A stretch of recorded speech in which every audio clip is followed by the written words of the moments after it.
श्रीं क्लीं श्रीं कुबेराय अष्टलक्ष्मी मम गृहे धनं पूरय पूरय नमः।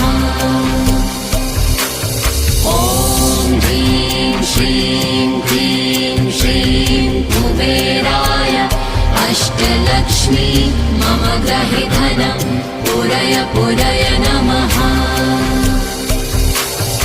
ॐ ह्रीं श्रीं क्लीं श्रीं कुबेराय अष्टलक्ष्मी मम गृहे धनं पूरय पूरय नमः।